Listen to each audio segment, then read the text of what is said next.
Bit of an unusual plane in this particular video, the EA-7 Edgley Optica. Now for those of you that have never seen this design before, I'll let you take a look for a few moments there. Just look at that. So this came out from Orbx, released this week, I think this week, maybe late last week, and it's an observation aircraft designed to kind of replace or stand in place of helicopters. It's a British design and had its first flight all the way back in 1979. The cockpit here has a field of view of 270 degrees, so very, very unusual for a plane. Paradoxically though, somewhat, even though the design behind the plane, the tech here, is a little over 40 years, it's actually the perfect plane for modern technology when it comes to simming. If for no other reason than to take full advantage of the wonderful scenery that Microsoft Flight Simulator offers, thanks to the massive field of view here. And just look at that, you've got to admit it does have the feel, at least until you see the wingtip there, of being seated inside a helicopter. Now the cockpit is fully interactable, you can flick all the switches here and fiddle with all the dials. The plane is priced at $20 over on Orbx Central. Now for me, when it comes to simming, I'm very much a general aviation pilot, so the Edgley Optica fits in very nicely for that, and all the more so because I'm very much a scenic pilot. I love looking for wonderful scenery out there, and this is a beautiful fit for that. That said, I did notice a few problems, and this one isn't unique to this particular plane. It does seem to affect other third-party planes, as many of you will probably know. But if you, for any reason, like to rely or use on the Cockpit AI, it doesn't actually work very well, and I've enabled it here whilst in flight, and what will eventually happen, you'll see the plane start to bank, and it will continue to bank until it's probably about 45 degrees, and then do that until the plane eventually goes into a spin. Now I've tried this from a standing start on a runway as well. The AI can get the plane up into the air quite happily, but shortly into the flight it will do the exact same thing here. Now it doesn't always bank to the same side. Sometimes it will bank to the opposite direction, but always, invariably, it will go into a spin. Other than that though, my limited playtime with this has shown it to be a very nice plane indeed, so if you're looking for something to give you a nice scenic view of the world, then this might be worth a look. Moving on to a completely different subject, yesterday Microsoft and Asobo opened up a brand new forum for the SDK called the AnswerHub. This is under the URL devsupport.flightsimulator.com and is effectively a forum to get all the answers and all the help that you need on the SDK, and hopefully there should be some official answers and responses as well as some assistance from the developers in here. Now many people use the software development kit not just for developing mods but also for altering and changing different parts of the game, just sometimes for experimentation or otherwise to get it closer to their personal preference.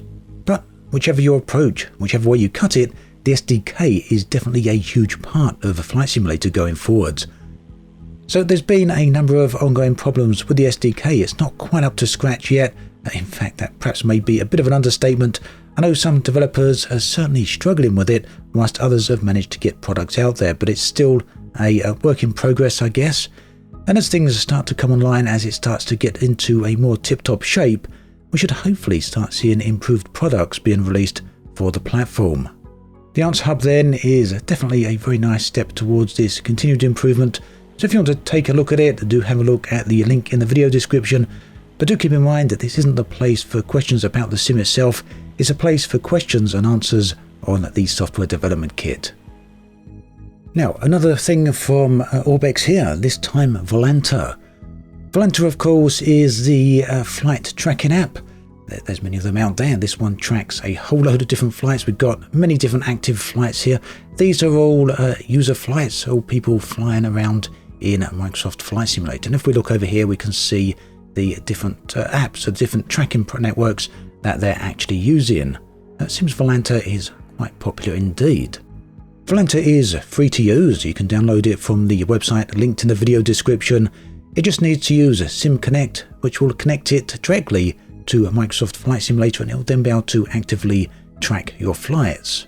Now, just like Microsoft Flight Simulator, Volanta is constantly being updated. Version 1.1 is due to be released fairly soon now, and Orbx recently discussed some new information about what to expect from it, so let's take a quick look at that. A few highlights on what to expect then are new 3D flight paths. These have been completely overhauled. You can get a bit of an idea of what to expect them to look like right here. There's also going to be a new rain radar layer that will help you either fly into weather if that's what you want to do, or help you completely avoid it. Further, the monochrome map that you've seen right here in the on footage screen, or the one I was using a moment ago, has been updated. You're about to use the monochrome one from the original version. 1.1 will also feature a satellite map. You can see that right here. And this will allow you to view right in to, or zoom right in rather, to airfields and see airports up close. Another very nice feature that I'm sure many people will appreciate, and I can see some very good use for this, will be a screenshots feature. Now, as you're flying around on your flight and you see some rather nice locations or rather nice sites and you take some screenshots, sometimes later on it can be a bit of a curiosity to wonder at which location you took them.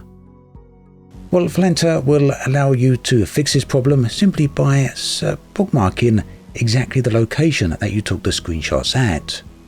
There's some additional changes coming to flight planning and some changes coming to the user interface as well. And there's a little bit of discussion on Volanta Premium as well, which has been around in the news for a little while yet, but hasn't arrived just yet. Now, all of this seems to be pretty involved, so I would like to take a look in depth of it later on in a dedicated video, but do let me know first if that's something that you'd like to see. If so, I can put together a dedicated video discussing how Volanta works, what it's all about, and what benefits you can gain from it. That then brings us to the end of this video. As always, thanks for watching, and I'll catch you guys and girls next time.